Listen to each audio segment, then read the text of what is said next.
Good day, everybody. I greet you in the name of Jesus Christ. The Lord speaks to us this morning out of Ephesians 3 verse 10, and I'm reading it out of the Amplified Translation. It says, "For my determined purpose is that I may know him, that I may progressively become more deeply and intimately acquainted with him, perceiving and recognizing and understanding the wonder of his presence and person more strongly and more clearly, and that I may in that same way come to know the power outflowing from his resurrection, which is exerts over believers, and that I may so share his sufferings as to be continually transformed in the Spirit into his likeness, even to his death in the hope."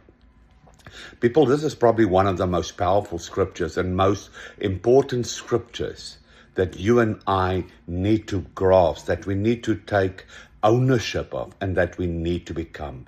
There's such a desire here that I need to get to know his every dimension of God, the depths, the heights, the widths, everything of God we need to get to know.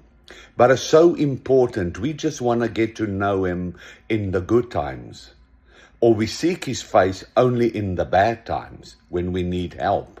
But he said we need to partake in his sufferings. Do you realize that in the sufferings, the difficult times that we are going through, we need to adapt. We need to take ownership, the likeness, the character, the nature of God.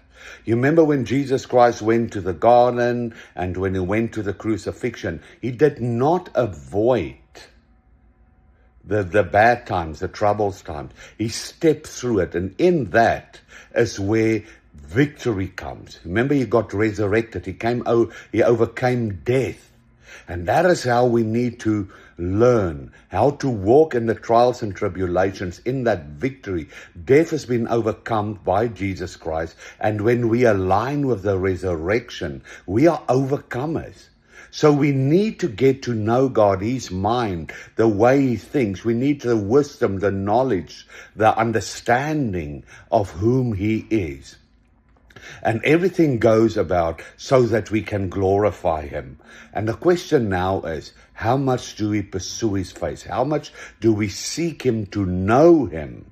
Because most people seek him for what they can get.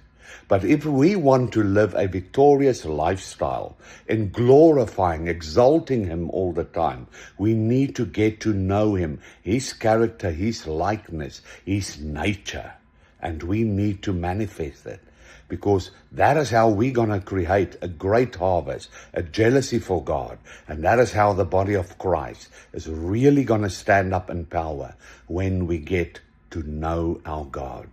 And I ask you today, do you know of him, or do you know him?